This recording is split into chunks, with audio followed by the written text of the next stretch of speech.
Benjamin Mendy, the sexual predator.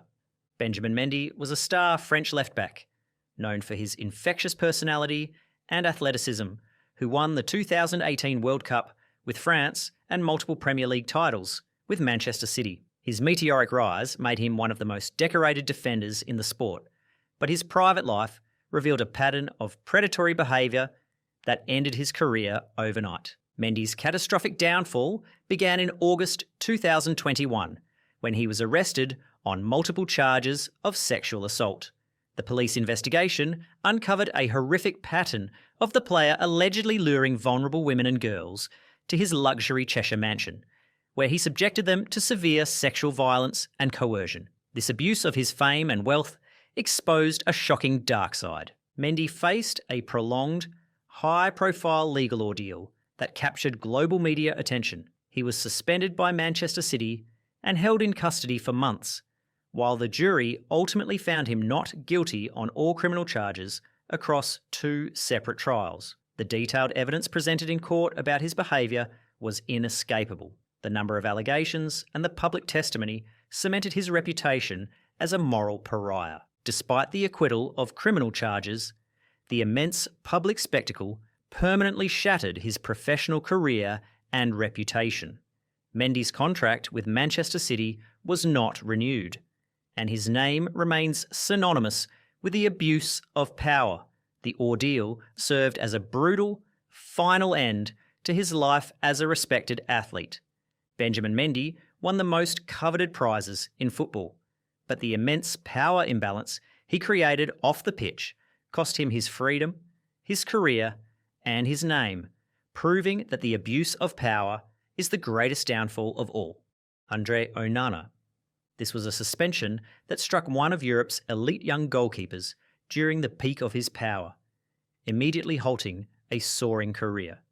In February 2021, AFC Ajax's star shot-stopper, Andre Onana, was hit with a devastating 12-month ban from all football activity by UEFA after failing an out-of-competition doping test. The trigger for the ban was the detection of furosemide, a banned diuretic and masking agent, in his urine sample. The core of his defence was a catastrophic mistake. He had mistakenly taken a pill prescribed to his wife, believing it to be a common aspirin, while UEFA accepted that the ingestion was unintentional and not aimed at enhancing performance, a crucial distinction. The violation of Article 2.1 of the anti-doping regulations was deemed absolute, underscoring the strict liability policy that governs all players. The financial and legal fallout was immense. Onana and Ajax immediately launched an appeal to the Court of Arbitration for Sport. Chies's ruling in June 2021 acknowledged the lack of significant fault and reduced the ban from 12 months to 9 months, a victory that recognised the accidental nature of the violation. Despite the reduction, he lost nearly a full calendar year of his professional life and the value of his prime transfer window, costing Ajax substantial potential fees. At the time of the suspension, Onana was just 24 years old and arguably one of the top 10 goalkeepers in the world. He was the undisputed number 1 for Ajax, a team consistently competing for the Eredivisie title and deep Champions League runs. The ban cost him the entirety of the 2021 calendar year of elite club competition and nearly ruined his contract status, robbing him of a lucrative peak form transfer. The public reaction was generally sympathetic, with Ajax standing resolutely behind their player. The story became a stark cautionary tale about the dangers of unchecked substances. Onana served his ban diligently, returning to the pitch in November 2021. He subsequently secured major transfers to Inter Milan and then Manchester United, proving that even a ban that shook the highest levels of European football could not permanently derail a career defined by talent. Arda Turan, the gunman. Arda Turan was a talented, aggressive, Turkish midfielder who achieved major success with Atletico Madrid and Barcelona, becoming a key figure for the Turkish national team. His flair was matched only by a volatile temper that repeatedly led to public clashes and legal problems. Turan's rage boiled over spectacularly in 2018. He was involved in a heated brawl with a famous Turkish singer at an Istanbul nightclub. the altercation escalated dramatically, culminating in Turan shockingly firing a handgun inside the hospital where the singer had gone to receive treatment for the fight injuries. This act of violence and sheer recklessness was caught on national headlines. He was subsequently tried and convicted of several serious charges, including intentionally firing a weapon, illegal possession of a weapon, and injury. He was handed a suspended prison sentence of 2 years and 8 months. The leniency of the sentence was controversial, but the conviction forced the famous athlete into a major public retreat. The incident effectively ended his high-level playing career and shattered his reputation.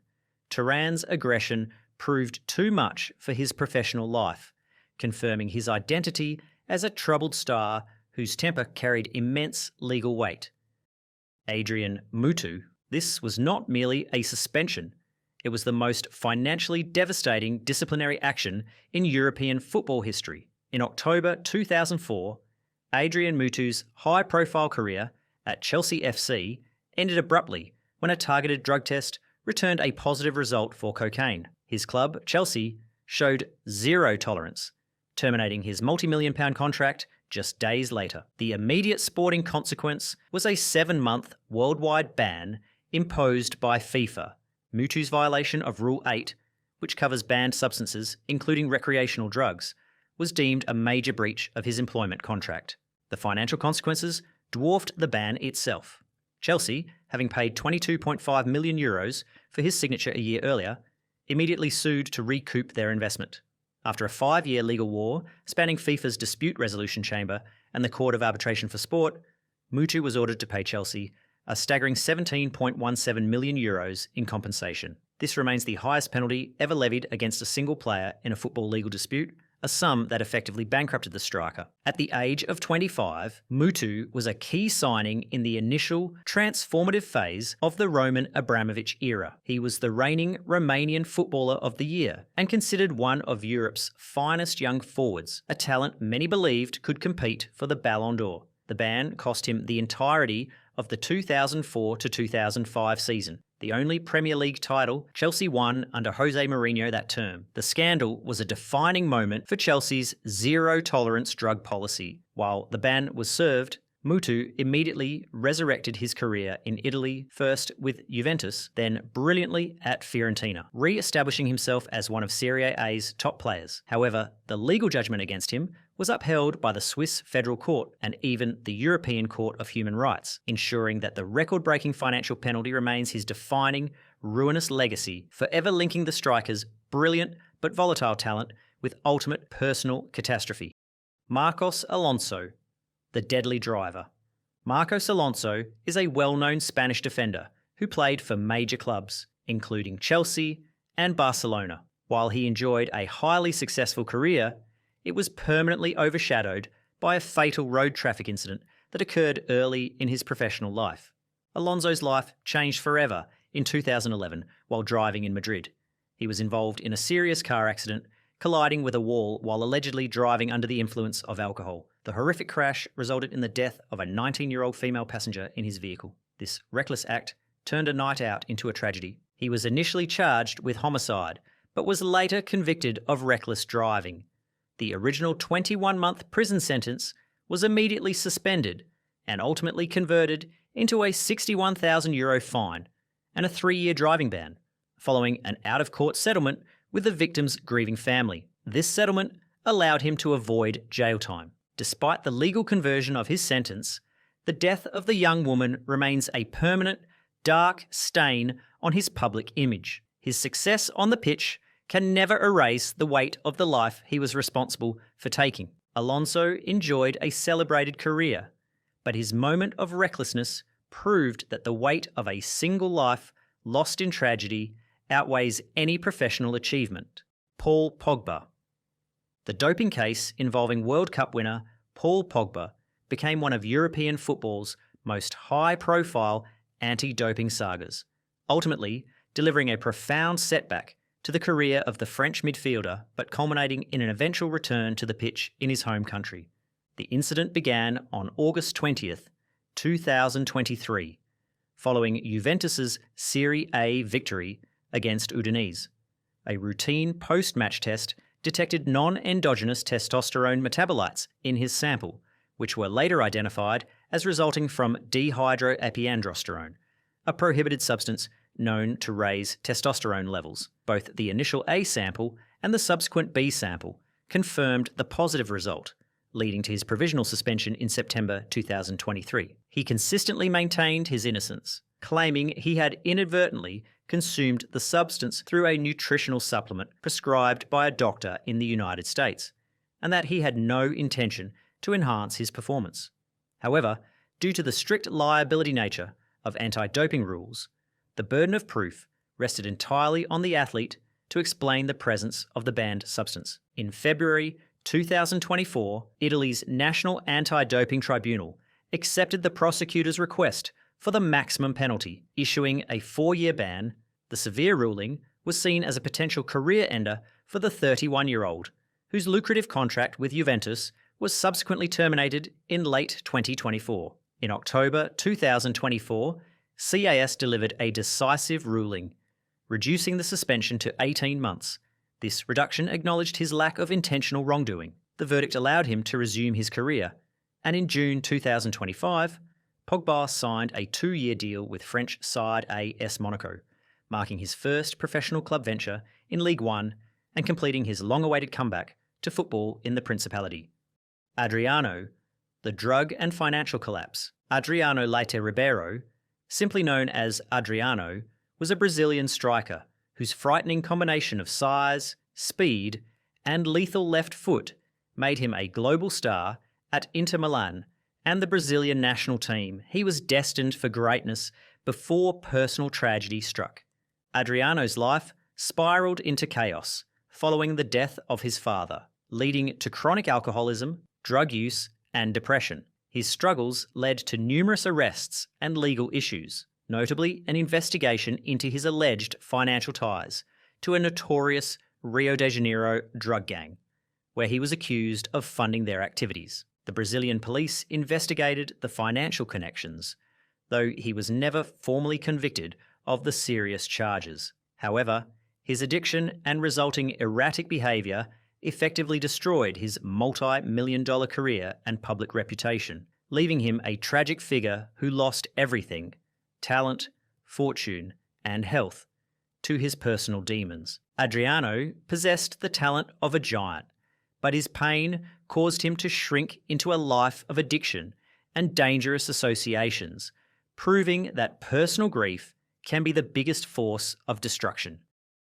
Abel Xavier. The career of flamboyant Portuguese defender Abel Xavier was indelibly marked in 2005 when he became the first active Premier League player to be suspended for using a performance-enhancing drug. The case, which centred on an anabolic steroid, established a clear, non-negotiable precedent for anti-doping regulations within English football. The positive test occurred on September 29th, following Middlesbrough's UEFA Cup match away to Xanthi in Greece. The laboratory analysis confirmed the presence of Dianabol, a Schedule III anabolic steroid. This finding immediately elevated the seriousness of the offence, distinguishing Xavier's violation from earlier English bans, which had involved recreational substances. In November 2005, UEFA's control and disciplinary body found Xavier guilty of breaching anti-doping regulations and imposed an initial, substantial 18-month ban from all football activity. The severity of the punishment underscored the zero-tolerance policy against anabolic agents enforced by UEFA and FIFA, signalling a strong deterrent to players across the continent. Xavier, who famously sported distinctive hairstyles, vehemently denied knowingly taking a banned substance, claiming he had inadvertently consumed it through a contaminated supplement purchased in the United States to combat a virus. Xavier immediately appealed the ruling, taking his case through the established judicial pathways. While the governing body's conviction stood, the lengthy ban was eventually reduced by an independent arbitration panel to 12 months in July 2006. This reduction acknowledged that the player had not acted with a clear intention to enhance performance, but it upheld the principle of strict liability. The player is ultimately responsible for any prohibited substance found in their body. Despite the slight reduction, the year-long suspension meant Xavier missed the majority of the 2005 to 2006 season, ensuring his case remains one of the most defining examples of doping enforcement in the history of the English top flight. Pablo Armero, the domestic abuser. Pablo Armero is a charismatic Colombian international, known for his dynamic play on the left flank for prominent European clubs like Napoli and Udinese. Despite his sporting flair, his aggressive temperament manifested itself as a serious criminal offence in his private life, leading to his downfall. Armero was arrested for domestic violence in Miami, Florida, during a stay in 2016. The incident stemmed from a shocking and bizarre act of abuse and humiliation against his partner. The police report detailed that Armero allegedly cut his partner's hair as a form of punishment during a violent argument inside their hotel room. This act of degradation and assault, widely reported across Latin America, quickly turned a private disagreement into a major criminal incident and public scandal. He was detained and subsequently faced charges of domestic battery. The incident severely damaged his reputation internationally and domestically, leading to widespread public condemnation and highlighting the issue of athlete violence against women. The shame of the arrest permanently tarnished his image as a national figure. Diego Maradona. Diego Maradona remains one of football's most mythic figures, an artistic genius whose extraordinary talent was equally matched by his capacity for self-destruction. His international and club career, particularly throughout the 1990s, was consistently interrupted by severe disciplinary action stemming from chronic substance abuse and a known struggle with addiction. These turbulent episodes led to multiple high-profile bans that ultimately defined the tragic trajectory of his professional life. Before these controversies, Maradona achieved unparalleled success, most notably leading Argentina to the 1986 World Cup triumph, and single-handedly securing 2 Serie A titles for SSC Napoli, transforming him into a cultural and sporting icon. However, the immense pressures of fame and personal issues led to his first major professional crisis in Europe. The beginning of his public downfall occurred in 1991, while he was playing for SSC Napoli. Following a league match, Maradona tested positive for cocaine, a substance he later admitted to struggling with for decades. The Italian Football Federation imposed a substantial 15-month ban. This suspension forced him out of European football and exposed the severe addiction issues that shadowed him, marking the interruption of his career at its peak. The most shocking and globally publicised incident came during the 1994 FIFA World Cup in the United States. After scoring a brilliant goal against Greece, Maradona celebrated with a famous, frenzied scream into the camera. His tournament and his international career ended abruptly after the second match against Nigeria. A subsequent drug test revealed the presence of 5 different variants of ephedrine, a banned stimulant. FIFA swiftly expelled him from the tournament and imposed a second 15-month suspension. These 2 major bans, one for cocaine, the other for stimulants, bracketed a period of immense personal struggle, ensuring his glittering career ended in controversy rather than triumph. Diego Costa. Diego Costa is a powerful and aggressive striker who starred for Atletico Madrid and Chelsea, known for his confrontational style and crucial goal scoring for both the Brazilian and Spanish national teams. His fame brought immense wealth, but his financial dealings eventually led to a major legal headache. Costa's financial affairs became criminal in 2020 when he was forced to plead guilty in a Madrid court to tax fraud. The case centred on his failure to properly declare a significant portion of his income following his lucrative 2014 transfer from Atletico Madrid to Chelsea. The specific crime involved the omission of over €1.1 million in image rights income.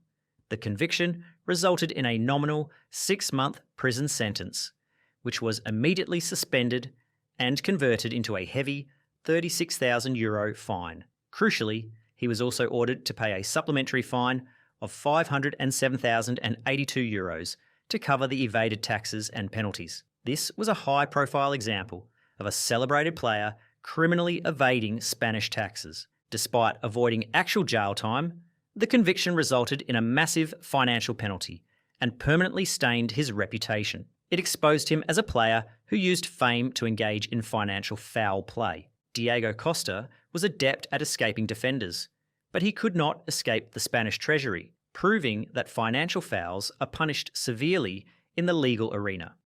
Peter Storey, the thief. Peter Storey was a hard-tackling defender, an Arsenal legend who won the double in 1971 and was a regular in the England squad. His professional life was defined by toughness and aggression, but his retirement revealed a staggering shift into systematic crime. After retirement, Storey spiralled into a life of crime, allegedly fueled by financial desperation. His extensive criminal record spanned years and included convictions for a shocking range of offences that utterly disgraced his footballing legacy.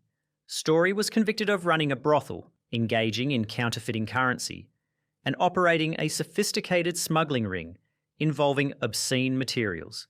His repeated, brazen crimes led to multiple prison sentences, including a 4-year term for counterfeiting. The former Arsenal legend's second life as a habitual criminal was a profound shock to the football community. His multiple jail terms cemented him as one of the most prominent football figures to end up behind bars for serious, repeat criminal activity. His reputation transitioned from a tough hero of Arsenal's history to a convicted criminal and public shame. Storey brought toughness to the pitch, but he brought contempt for the law to his retirement, proving that some players choose crime over quiet dignity. Ricardo Quaresma, the jewel thief. Ricardo Quaresma was an incredibly talented but volatile Portuguese winger, known for his mesmerising flair, especially his unique trivela shots. He was a star on the national stage, but his temper often held him back from realising his immense potential at major clubs. Quaresma's off-field volatility turned criminal in 2012 in Lisbon. He was arrested and charged with assault and attempted theft. The specific incident involved an alleged snatching of a necklace and a wallet from a person who turned out to be a police officer patrolling in civilian clothes. This impulsive act marked a low point for the dazzling star.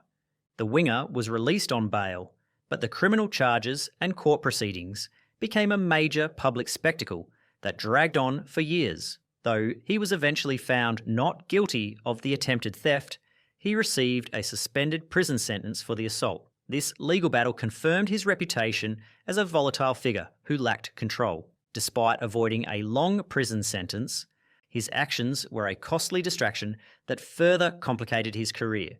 Ricardo Quaresma's flair was undeniable, but his desperation led him to a petty crime, proving that impulsive actions can destroy even the most dazzling career.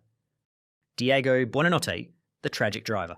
Diego Buonanotte was a highly promising Argentine attacking player who rose to prominence at River Plate with his natural talent and skill. However, his career and life were forever altered by a single, catastrophic decision off the field that led to the death of his closest friends. In 2009, Buonanotte was driving his father's car in Argentina when he was involved in a serious, horrific car crash. Tragically, he was the only survivor of the accident. The incident resulted in the death of 3 of his closest friends, all of whom were passengers in the vehicle. While authorities investigated the full circumstances, the immense emotional weight of causing the deaths of his companions became a prominent national story in Argentina, turning the promising young player into a figure of tragedy and immense public guilt. Though he was never charged with intentional malice, the carelessness of the situation was devastating. The guilt and psychological trauma became a permanent burden,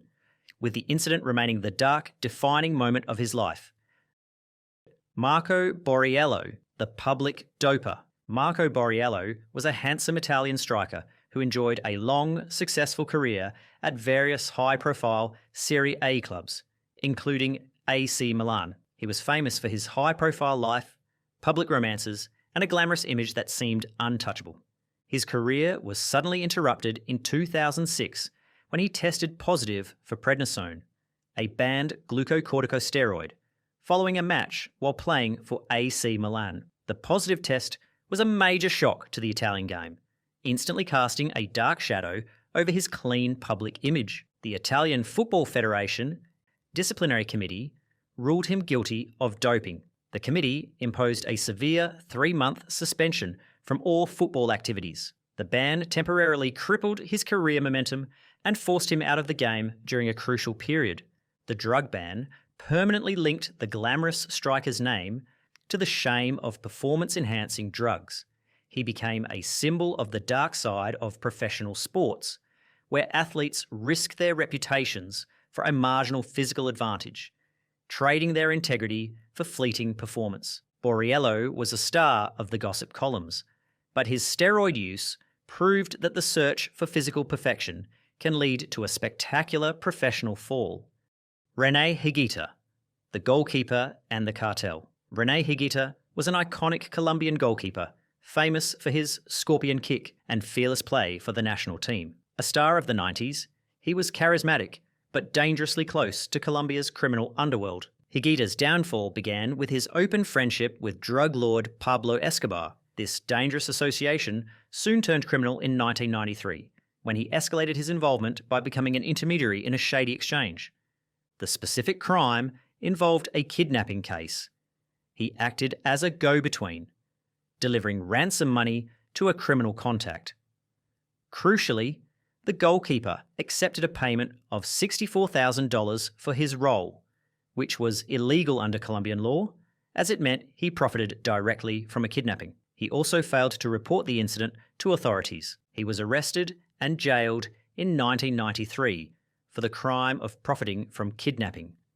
The eccentric star served 7 months in prison without trial, a sentence that directly caused him to miss the 1994 FIFA World Cup, the peak of his international career. His legacy is permanently stained by his association with Escobar and his decision to involve himself in cartel business. The dazzling risks Higuita took on the pitch couldn't save his legacy, as his loyalty to a criminal and the choice to profit from a kidnapping gave him a stain he couldn't simply wipe away.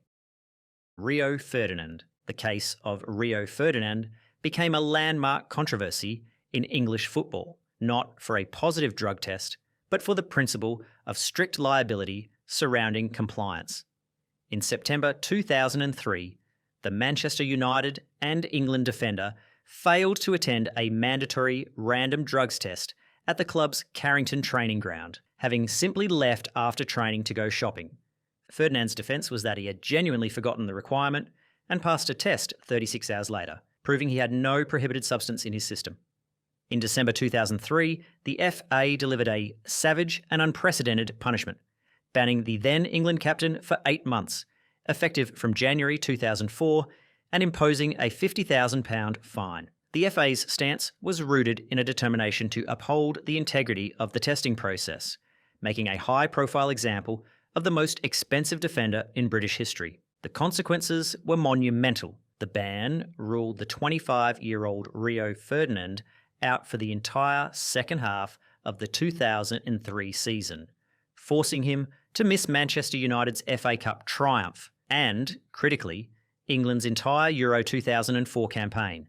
The decision was met with fury from Manchester United and nearly led to a strike by the England squad, who questioned the severity of the sanction compared to other historical cases. Manchester United immediately appealed, but ultimately dropped the challenge, allowing the suspension to stand. We're extremely disappointed by the result in this case. Ferdinand, the player, was forced to spend 8 months away from football during the peak of his career. Despite the setback, he returned in September 2004 and went on to cement his legacy, winning multiple Premier League titles and the Champions League, though the experience remains a defining, difficult period in his career. Socrates Papastathopoulos, the tax dodger. Socrates Papastathopoulos was a prominent Greek international defender, known for his long and dependable career at major European clubs like Borussia Dortmund and Arsenal. He was widely respected for his professionalism and reliability on the pitch. The defender's reliable public image was fiercely contradicted by his financial activities. In 2016, Socrates was implicated in a widespread investigation into tax fraud in Greece. He was formally accused of failing to declare significant income earned during his highly paid playing career abroad. The investigation alleged that Socrates used various accounting manoeuvres and shell companies to criminally avoid his tax obligations to the Greek state, though the lengthy legal process saw some minor charges dropped or reduced. The scandal resulted in him having to pay a substantial financial settlement and heavy fines to the Greek tax authority. The incident permanently linked the disciplined defender's name to financial deceit and tax evasion. The required payment was a massive penalty, and the public scrutiny revealed a lack of integrity off the field. Jan Milby, the reckless driver. Jan Milby was a Danish midfielder and a cult hero at Liverpool in the 1980s and early 90s. Renowned for his passing range and penalty taking, he was a popular and much-loved figure among fans for his charming personality. His popularity couldn't save him from his actions off the pitch. In 1988, Mulby was arrested and charged with reckless driving after he crashed his car outside a nightclub while driving under the influence. He was subsequently sentenced to 3 months in prison for the offence. The conviction forced him to miss a significant portion of the football season while he served his time. The jail term was a sharp, public reminder that celebrity offers no protection from the legal consequences of dangerous and illegal behaviour. The prison sentence was a massive public embarrassment for the club and the player, permanently damaging his reputation as a responsible figure. Ibrahima Niane. The Senegalese striker was once regarded as one of League One's most promising talents, particularly during his explosive start at FC Metz. However, his professional momentum was shattered in 2024 by a dramatic, career-altering suspension following a doping violation. The ban, imposed by the French anti-doping agency, was levied after Niane tested positive for ecstasy, a substance prohibited in professional sport, casting a deep shadow over his mid-career. The tragedy of this ban lies in the immense potential Niane demonstrated earlier in his career. Most notably, the 2020 to 2021 season saw him burst onto the scene for Metz, scoring 6 goals in 6 league matches and earning the League One Player of the Month award in September. That remarkable form put him on the cusp of a call-up to the Senegalese national team. However, a severe anterior cruciate ligament injury derailed that progress. The subsequent 2-year ban compounds this misfortune, prohibiting the 26-year-old from all professional football activities and extinguishing any hope of an immediate return to form. During the investigation, reports indicated that Niane was unable to provide a satisfactory explanation for the presence of the illegal substances in his system, which contributed to the imposition of the full 2-year penalty. The incident occurred while he was on loan at Angers from Metz. With his contract set to expire around the time the ban was announced, the suspension effectively forced his professional release from the club.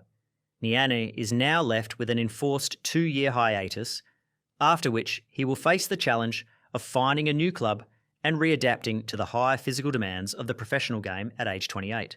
The case serves as a stark reminder of the personal risks players take when consuming unapproved or recreational substances.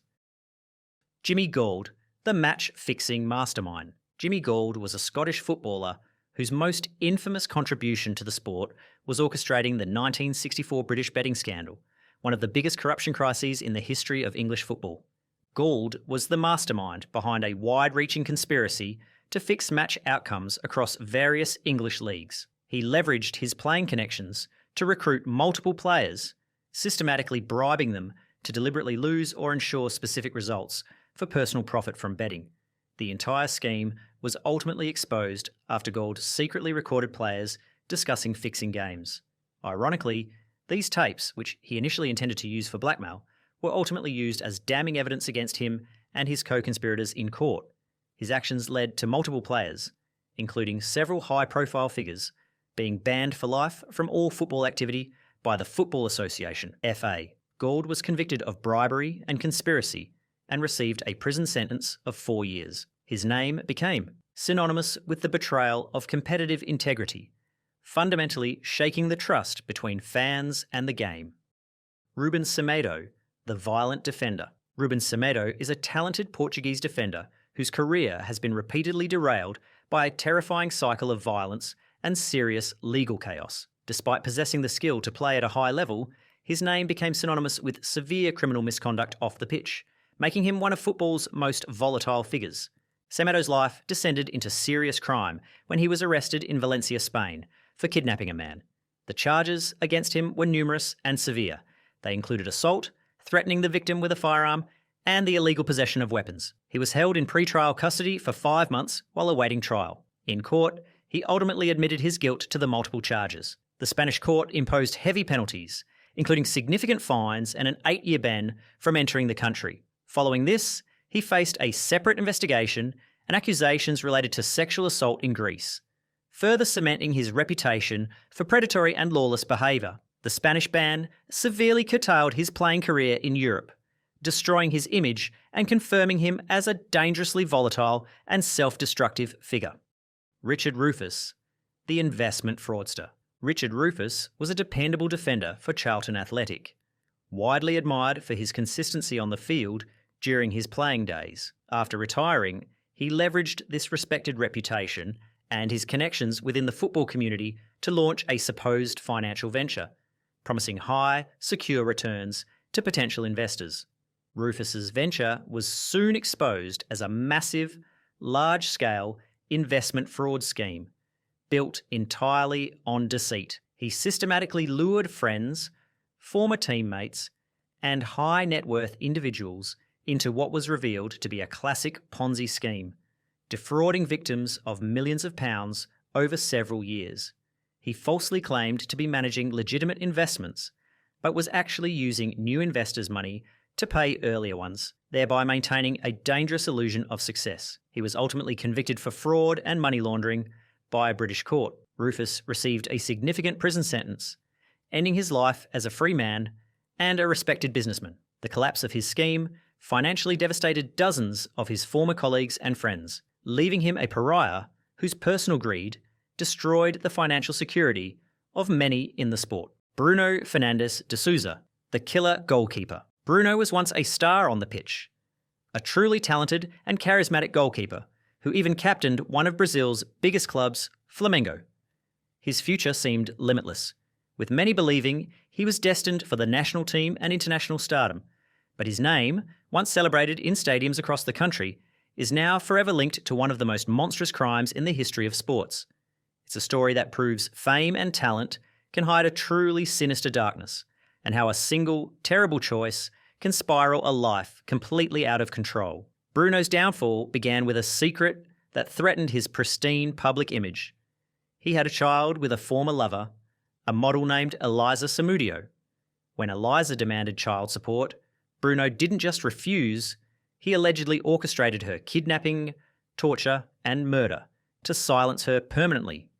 The details of the crime are truly the stuff of nightmares. Elisa's body was never found. According to reports, it was dismembered and fed to dogs.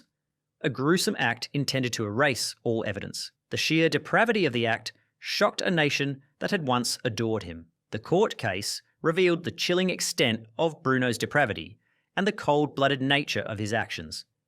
Witnesses, including his own cousin and a former police officer, confessed to their roles, painting a picture of a man consumed by a desire to cover his tracks at any cost. We learned he had tried to force Elisa to take abortion pills before the murder, and that his co-conspirators had strangled her before disposing of her remains.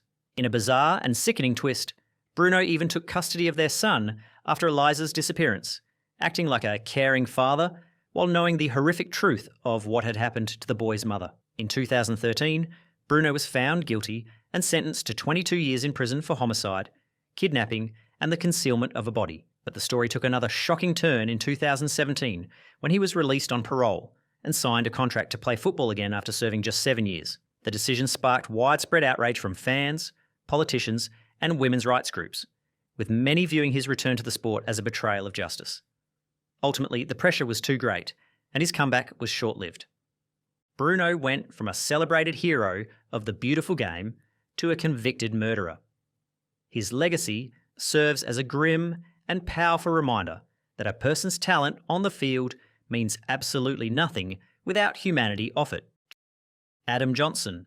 Adam Johnson was a Premier League star, a supremely talented winger who played for giants like Manchester City and Sunderland.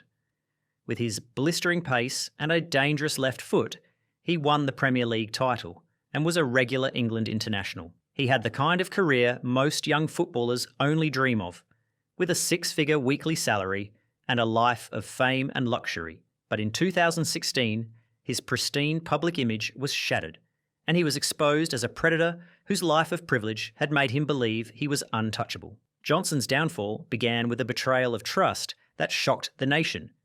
He had been grooming a 15-year-old fan, exchanging a series of increasingly explicit and manipulative text messages with her over several weeks. He would use his celebrity to his advantage, messaging a besotted teenager who was thrilled to be in contact with her hero. The digital trail, which he desperately tried to have her delete, would become the damning evidence against him. The relationship culminated in a secret meeting in his car. When the police closed in, Johnson's first instinct was to lie to his club, his partner, and the public, feigning innocence as he continued to play football while on bail.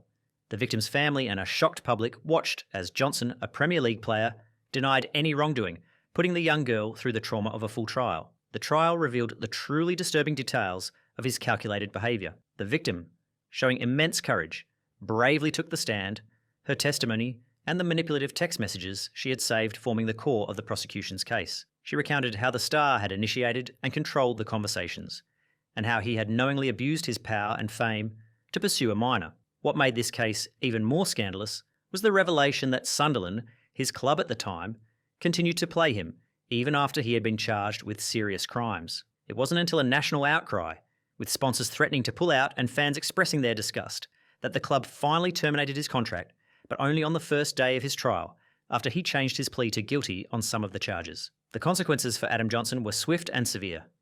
He was sentenced to 6 years in prison for sexual activity with a child and grooming. After serving 3 years, he was released, but his freedom was a far cry from the life he once had. The English Football Association issued a lifetime ban, ensuring he could never return to the professional game he so brazenly disgraced. Johnson now lives in complete anonymity, a pariah despised by fans and reviled by the public. He is a cautionary figure, a symbol of how celebrity and entitlement can lead to a complete moral collapse. Adam Johnson threw away a £60,000 a week career, the respect of a nation, and his freedom, all for a crime that made him a national disgrace. He went from a hero on the pitch to an outcast in society, a fate he brought entirely upon himself. Paul Gascoigne, the tragic genius. Paul Gascoigne was the golden boy of English football, a talented midfielder whose tears at the 1990 World Cup made him a national icon. He was beloved for his skills and charisma, but his genius was tragically undermined by a crippling battle with mental illness and addiction. Following his retirement, the star fell into a public, devastating cycle of alcoholism, breakdowns, and relapses. His addiction became a matter of constant tabloid headlines, transforming his life into a series of crises witnessed by the entire nation. His struggles led to numerous arrests and hospitalizations. In 2008, his mental health crisis became so severe he was sectioned under the UK's Mental Health Act. More disturbingly, he admitted in interviews to domestic violence, specifically hitting women, including his ex-wife Cheryl. He also faced charges for common assault and a racially aggravated public order offence in 2018, highlighting how his illness fueled criminal behaviour. Gaza has spent millions on relentless recovery attempts, often leading to bankruptcy. He has endured countless stays in rehab and been stripped of his privacy, with his life often feeling more like a continuous medical and legal emergency than a retirement. His legacy is tragically split between the adored genius and the figure of desperate public suffering. Gascoigne's talent won the hearts of a nation, but his addiction became a beast he could never truly tame, turning the golden boy into a constant tragedy. George Best, the alcoholic genius who drank himself to death. George Best was football's first true rock star, a Manchester United legend, a winner of the European Cup, and a Ballon d'Or recipient at just 22 years old. He had the world at his feet. But as the fame grew, so did his demons, and his crippling addiction to alcohol would ultimately destroy everything he had built. This is the story of a genius who drank himself into the grave. Best's downfall was a slow-motion car crash that played out in public for decades. The charming, witty man who captivated millions with his on-field magic and off-field charisma became a prisoner of his addiction. His life became a blur of booze-fueled incidents. There were DUIs, public meltdowns, and a history of domestic violence that would have been a scandal in any era. In 1984, the star who once graced the cover of magazines found himself spending 3 months in prison for assaulting a police officer and drunk driving, a shocking low for a man once adored by millions. His 2 ex-wives, Angie and Alex, later spoke out about the abuse they suffered, painting a heartbreaking picture of a man who was as destructive at home as he was dazzling on the pitch. His reckless behaviour also led to him being banned from driving for years, a constant consequence of his dangerous lifestyle. The sheer scale of his self-destruction is almost unbelievable. There's the famous story about how he once downed an entire bottle of champagne just before a crucial game, and still managed to score. He would spend his vast wealth on fast cars and beautiful women, leading to one of his most famous and tragic quotes: "I spent a lot of money on booze, birds, and fast cars. The rest I just squandered." In 2002, in a final desperate attempt to save his life, he received a liver transplant. It was a second chance that most people would cherish. But for Best, the addiction was too powerful to break. He kept drinking, a devastating choice that sealed his fate. The final, heartbreaking image is of him in a hospital bed, a picture of his ravaged body published with his permission, alongside his final, haunting words: "Don't die like me." It was his last, desperate plea to others not to follow his path. George Best's story is the ultimate cautionary tale of wasted genius. His career, cut short by his behaviour, saw him leave Manchester United at just 27. He would play for a dozen more clubs in a nomadic career that saw his talent flash only sporadically. But the real tragedy wasn't the goals he stopped scoring, it was the life he stopped living. He passed away at the age of 59 from alcohol-related organ failure, a stark and brutal end to a life that promised so much. The man who was once El Beatle and a symbol of the swinging 60s died alone in a hospital bed. Fabio Cannavaro, the tax-dodging captain. Fabio Cannavaro stands as a legend of Italian football, renowned for his discipline as a defender, winning the 2006 World Cup as captain and earning the Ballon d'Or. After retiring, however, his financial life revealed a sharp contrast to his disciplined on-field persona. His problems began with a widespread investigation into tax evasion linked to his luxury assets. The probe centred on a yacht company he ran, which was allegedly used as a mechanism to avoid paying millions in Italian taxes. Authorities found his company had allegedly failed to pay over €1 million in taxes. The scandal reached a peak in 2015 after police had legally seized his luxury yacht over the unpaid debts. The former captain and his family were discovered brazenly using the boat anyway, a direct violation of the seizure order and an act of contempt for the court. For his tax evasion and contempt of court, he was sentenced to 10 months in prison. The legal battle resulted in the seizure of assets and permanently marked the World Cup winning captain as a tax offender, highlighting the privileged who think the rules don't apply to them. While Cannavaro could defend his goal against the best strikers in the world, he couldn't defend his fortune against the Italian taxman, proving fame offers no shield from financial scrutiny. Lee Hughes, the hit-and-run killer. Lee Hughes was a prolific striker, a fan favourite known for his powerful shots and goal-scoring instincts for clubs like West Brom and Coventry City. He was the kind of player whose name you'd hear chanted from the terraces, a celebrated figure in the game. But on a dark night in 2003, his legacy was permanently stained when he killed a man in a drunk driving crash, and then committed the cowardice of fleeing the scene, leaving a father of 4 to die. The downfall of Lee Hughes wasn't a slow, tragic spiral like others. It was a sudden, devastating event that revealed a shocking lack of character. He had been drinking and speeding with 3 friends in his brand new Mercedes E after a night out. While on a country road, he lost control and smashed head-on into a Renault Scenic. The force of the impact was so great that it killed the driver of the other car, 56-year-old Douglas Graham, instantly. His wife, Maureen, was also severely injured. But instead of staying to help, Hughes and his passengers fled the scene, vanishing into the night and leaving the mangled wreckage and their victims behind. The shocking details of the aftermath exposed the cold-blooded nature of his actions. In the following days, a massive manhunt was launched for the driver of the Mercedes. Police eventually found Hughes hiding at his mansion, a stark contrast to the destruction he had left on the road. The subsequent investigation revealed that his blood alcohol level was twice the legal limit at the time of the crash. He later tried to claim that he had been a passenger and had fled out of shock, but the evidence and witness testimonies proved otherwise. His actions weren't a moment of panic. They were a deliberate attempt to evade responsibility for the life he had taken. The consequences for Hughes were severe, but to some, not severe enough. He was sentenced to 6 years in prison for causing death by dangerous driving. He was released after serving half of his sentence. But unlike with Adam Johnson, the English Football Association did not impose a permanent ban. This allowed him to return to football in 2007 with Oldham Athletic, and he continued playing in the lower leagues for over a decade. While some clubs were willing to give him a second chance on the field, the fans never truly forgave him. He was regularly met with jeers and chants, reminding him of the crime, a constant reminder of the life he destroyed.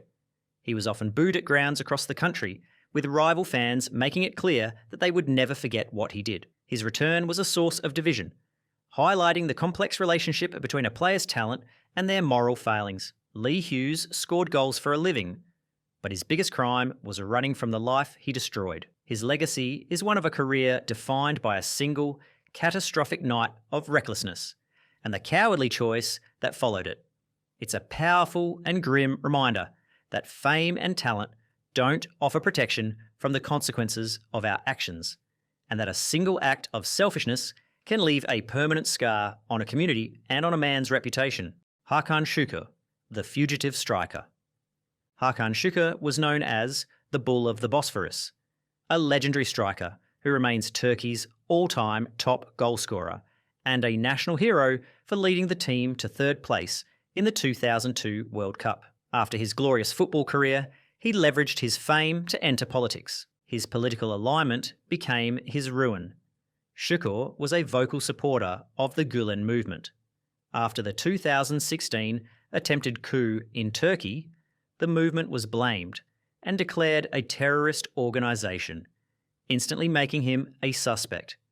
The full force of the state was brought down upon him. He was accused of treason and membership in an armed terrorist organisation. An arrest warrant was issued, forcing him to flee the country with his family. His assets were seized and frozen, turning the former millionaire icon into a man desperately seeking asylum and a new life abroad. He became a fugitive, stripped of his fortune and citizenship. His exile in the United States forced the national hero to take up menial work, including driving Uber, to survive in Washington, D.C. The Turkish government effectively erased his legacy, highlighting how political turmoil can instantly turn a revered figure into a pariah. The legend swapped the roar of the stadium for the silence of exile, proving that in politics, fame can turn a national hero into a national enemy overnight.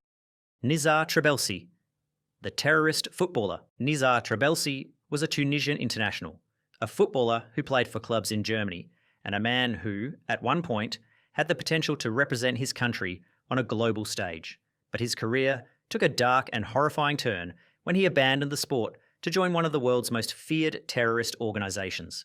Trabelsi didn't just end his career, he turned his back on the game and everything it stood for, swapping scoring goals for plotting mass murder. After a playing career that saw him play in Germany with Fortuna Düsseldorf, Trabelsi found himself on a much darker path.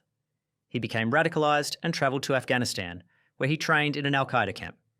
He was later arrested in Germany and found to be planning a suicide attack on a NATO airbase in Belgium. His mission was to blow himself up and, in the process, kill as many people as possible. The crime was a complete and utter betrayal of the sport and its values. Football is a game meant to unite people, but Trabelsi had committed himself to a cause of division and destruction. His actions were a complete rejection of the teamwork, fair play, and sportsmanship that he had once been a part of. The German court found him guilty and sentenced him to 10 years in prison in 2003. Trabelsi was the ultimate traitor to the game. He swapped the joy of scoring goals for the evil of plotting murders. His story serves as a chilling reminder that a person's path can take a truly terrifying turn, and that some betrayals are far more profound than just a transfer to a rival team. Samuel Eto'o, the tax fraud president. Samuel Eto'o is a giant of African football, a 4-time African Player of the Year, and a prolific striker who won multiple Champions League titles. After retiring, he became the powerful president of the Cameroon Football Federation. His administrative career was immediately marked by financial crime. In 2022, he was convicted of tax fraud in Spain for income earned during his playing career, and shortly after, he was embroiled in a corruption scandal. The tax fraud conviction related to hiding $3.8 million in image rights income through shell companies. He received a 22-month suspended prison sentence and paid a huge fine. Later that year, an explosive recording emerged where the president was allegedly heard discussing match manipulation to favour a local club, directly abusing his position of power. The tax fraud conviction stained his personal record, and the match-fixing allegations led to severe scrutiny from FIFA and CAF. He faces potential disqualification from all sporting positions and has brought the integrity of Cameroonian football under threat, symbolising administrative failure. Eto'o scored goals that brought glory to millions, but his greed and corruption in administration have turned his legacy into a toxic symbol of betrayal. Stan Collymore, the violent striker. Stan Collymore was a physically imposing striker who played for major clubs like Liverpool and Nottingham Forest. He possessed undeniable talent, but his career became defined by his volatile temper, documented mental health issues, and violent actions off the pitch. Collymore's destructive tendencies led to frequent public clashes with opponents and managers. However, his greatest scandals involved his private life. He struggled with sex addiction and a history of domestic violence against his partners. The most notorious incident occurred in the 90s when the striker admitted to beating his then partner, TV presenter Ulrika Jonsson, in a Paris hotel room.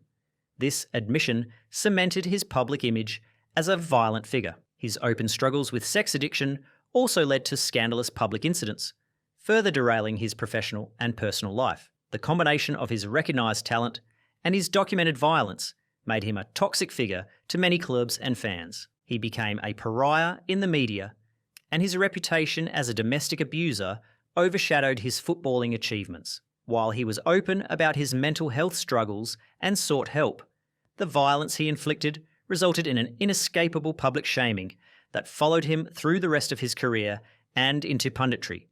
The star had the talent to be an icon, but his fists and self-destructive addictions reduced Collymore's legacy to a cautionary tale about unchecked rage. Marlon King, the repeat offender. Marlon King was a talented and powerful striker, a player known for scoring important goals for teams like Watford, Wigan and Birmingham.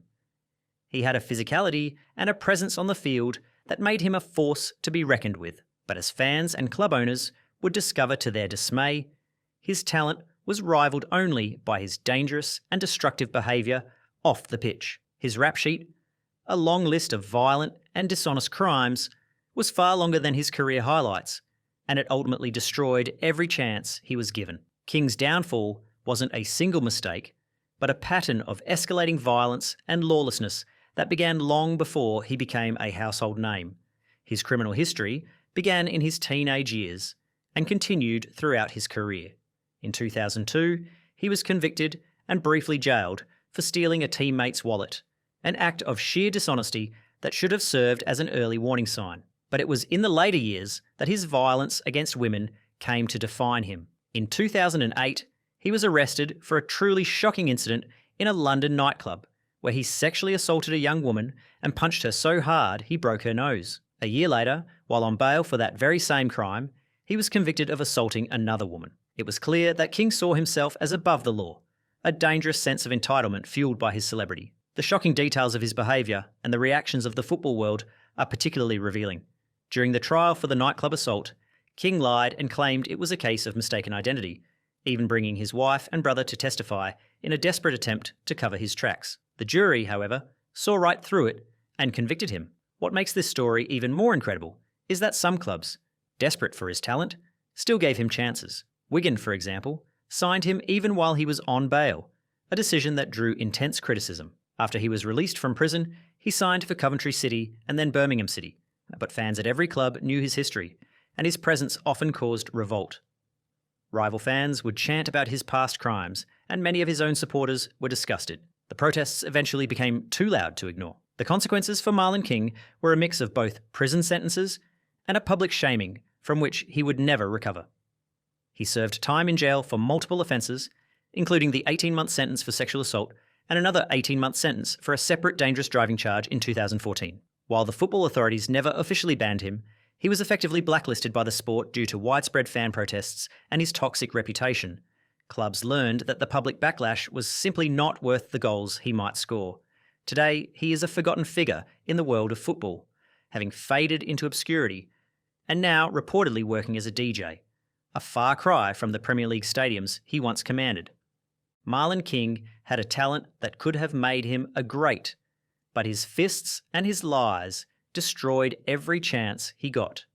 His career is a powerful and ugly reminder that no amount of skill can hide a criminal heart, and that eventually, a person's true character will always catch up with them. Michel Platini, the fallen president. Michel Platini was a French football genius, a 3-time Ballon d'Or winner who, post-retirement, became one of the most powerful men in the sport as president of UEFA. His story is one of spectacular power earning in corruption and criminal investigation. Platini's descent began with the 2015 FIFA scandal, centred on a suspicious transaction. He was accused of accepting a mysterious 2 million Swiss francs payment from Sepp Blatter in 2011, claiming it was for old consultancy work with no written contract. The payment's timing raised massive corruption flags. The transaction was deemed unlawful by prosecutors, leading to the collapse of both his and Blatter's careers. In a later, shocking development, the French legend was arrested by French police in 2019 in connection with the controversial and corruption-plagued awarding of the 2022 World Cup to Qatar, facing potential charges of conspiracy and influence peddling. He was hit with a ban from all football activity by the FIFA Ethics Committee, losing his UEFA presidency and any chance of leading FIFA. Despite later clearing his name in a Swiss court, the high-profile arrest and the scandal permanently tarnished his reputation as an administrator and tied him to global football corruption. The genius went from steering European football to a suspect in a global corruption probe, proving that absolute power in football ultimately destroys its most famous sons. Ronaldinho, the fake passport king. Ronaldinho was a Ballon d'Or winner, a World Cup champion, and a global icon whose smile and Samba-style football captured the hearts of millions. His magical skills made him one of the most beloved players of his generation, but after his career on the pitch ended, his life took a bizarre and perplexing turn that landed the former superstar in a Paraguayan prison for 5 months. The crime itself was something straight out of a strange movie. In 2020, Ronaldinho and his brother, Roberto, were arrested in Paraguay for entering the country using fake passports. They were reportedly there to promote a children's charity and a new casino, but their false documents, which identified them as Paraguayan citizens, raised immediate red flags with immigration authorities. What followed was a legal battle that left the world baffled, as the brothers insisted they had no knowledge the passports were fake and were simply given them by a local businessman. The Paraguayan government, however, was not convinced. The entire situation was filled with surreal details that only Ronaldinho could have been a part of. After being denied bail, the former football king was sent to a maximum security prison. But even behind bars, his charisma shone through. He reportedly played football with inmates and guards, and in a truly bizarre twist, he even organised a prison futsal tournament. The prize? A 16 kilogram suckling pig. He passed the time signing autographs and posing for photos with fellow inmates, making the best of a truly strange situation. He was later moved to house arrest in a luxury hotel after his lawyers paid a hefty bail. The consequences of his strange crime were more about embarrassment and reputation damage than a lengthy prison sentence. He was eventually released from prison and placed on house arrest after a total of 171 days in custody. While the incident didn't destroy his legacy as a footballer, fans still adore him for his on-field magic. It certainly tarnished his reputation. The image of the smiling superstar in a mugshot wearing a prison jersey was a shocking sight that highlighted a fall from grace. It was a moment that showed the world that even global icons are not above the law. Ronaldinho dazzled on the pitch with tricks no one expected, but his fake passport was the one trick that backfired spectacularly. It's a surreal and unforgettable story about how a football icon's life after the game can be even stranger than his career. Robinho, the gang rapist. Robinho was a Brazilian forward once hailed as the new Pelé. He was a technical prodigy who played for giants like Real Madrid, Manchester City, and AC Milan, achieving stardom before his life took a terrifyingly dark turn. His career was destroyed by a truly heinous crime. The horrific incident occurred in 2013 while playing for AC Milan, when he was involved in the gang rape of a 22-year-old Albanian woman at a Milan nightclub. An Italian court found Robinho and 5 other men guilty of participating in the group sexual assault after the victim had been plied with alcohol. The crime was described as having involved brutal and humiliating acts. He fled Italy before the final verdict. The conviction was upheld by the Italian Supreme Court in 2022, and he was sentenced to 9 years in prison. In 2024, a Brazilian court ruled he must serve his Italian sentence in Brazil. The definitive Italian conviction for gang rape was a catastrophic end to his public life. The Brazilian court ruling cemented his status as a convicted rapist, turning the former global superstar into a man facing a 9-year sentence for a monstrous act of violence. Robinho could beat any defender on the pitch, but his brutality off it earned him a 9-year sentence, forever proving that talent means nothing when compared to cruelty. Joey Barton. Joey Barton was a hardman midfielder, a Premier League player known for his tenacity, aggression, and an unfiltered mouth. He was a talented footballer who played for major clubs like Manchester City, Newcastle, and Queen's Park Rangers. But his volatile temper and a long history of violent incidents off the pitch defined his career more than his skills on it. He seemed to court trouble, and his life became a recurring cycle of violent outbursts, followed by public apologies that few believed. His rap sheet is a catalogue of senseless violence. In 2004, at a Manchester City Christmas party, he put out a lit cigar in the eye of a 19-year-old youth player, a horrifying and vindictive act that resulted in a club fine of £60,000.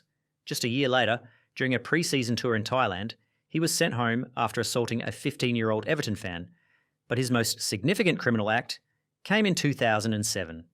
After a training ground altercation with teammate Ousmane Darboe, Barton repeatedly punched him, leaving Darboe unconscious with a suspected detached retina. He was later given a 4-month suspended sentence for that vicious attack. However, his most public and destructive moment came in December of that same year. While on a night out in Liverpool, he got into a bar brawl, repeatedly punching a man in a vicious and cowardly attack that left the victim with broken teeth.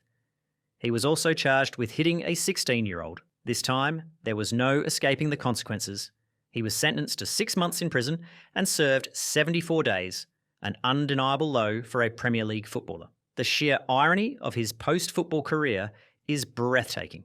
After a playing career filled with multiple violent conduct charges from the FA, a 12-match ban for attacking 3 players in one game, and a 6-month jail sentence, he transitioned into a new role. Today, Joey Barton works as a football pundit, a platform from which he regularly criticises players for a lack of discipline, poor behaviour, and a weak mentality. The man who was once a walking scandal now sits in judgment of others. It's a level of hypocrisy that is almost hard to comprehend. The consequences of his behaviour weren't limited to a few jail stints and fines.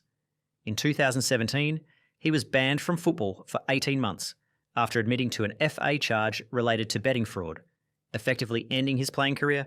He has since continued to be a lightning rod for controversy, using social media to air his often misogynistic and bigoted views, leading to new legal battles and charges. Joey Barton was a talented player whose mouth and fists ran faster than his conscience. His legacy is not one of goals or trophies, but of a cautionary tale about how anger and a complete lack of self-control can overshadow any talent. His story is a powerful reminder that while a person can get a second chance, they don't always deserve one, especially when they refuse to learn from their mistakes.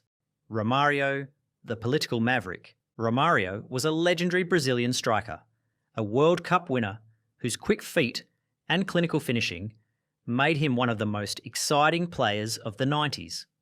After retiring, he successfully transitioned into politics, eventually being elected senator for Rio de Janeiro. His shift to politics brought intense public scrutiny, and he soon faced serious allegations of financial misconduct that mirrored the corruption he had promised to fight. The issues centred on tax evasion and the misuse of public funds.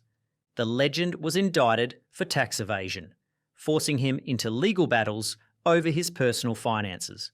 In a more damaging twist, investigations were launched into his political activities, linking him to the alleged embezzlement of campaign funds. He was accused of using money meant for his political campaigning for personal purposes, directly betraying the public trust he had gained through his football fame. The allegations and indictment severely damaged his political career and personal reputation. He was forced to fight legal battles that cast a shadow over his time in office, transforming him from a celebrated representative of the people to another politician embroiled in financial scandal. He was a champion on the pitch, but in the political arena, Romario quickly found himself fighting accusations of the very corruption he had promised to defeat. Breno. Breno was a highly touted Brazilian defender, a young talent signed by Bayern Munich, who many believed was on the path to stardom. He was big, strong, and confident on the pitch, but off it, he struggled with the pressures of fame, injury, and a new life in a foreign country. His promising career came to a sudden and tragic end when he committed a crime that was both destructive and deeply sad. He set fire to his own home. In 2011, Breno, then 21, was recovering from a serious knee injury that had kept him off the pitch for months.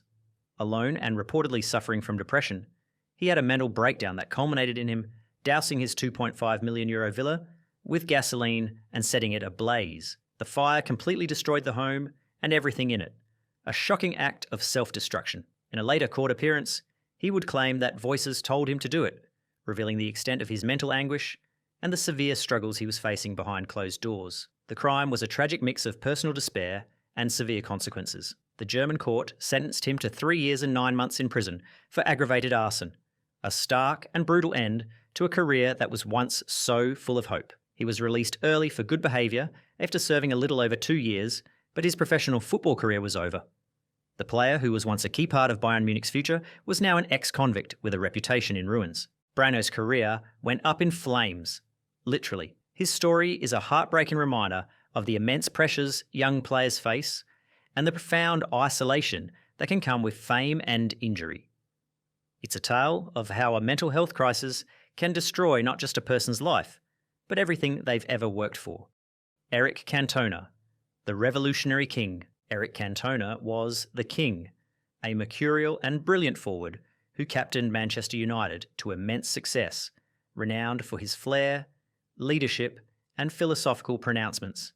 His post-retirement life became defined by a bizarre mix of acting and political activism. While not criminal, his post-retirement life became weird, marked by his shift into independent movies and increasingly cryptic philosophical public quotes.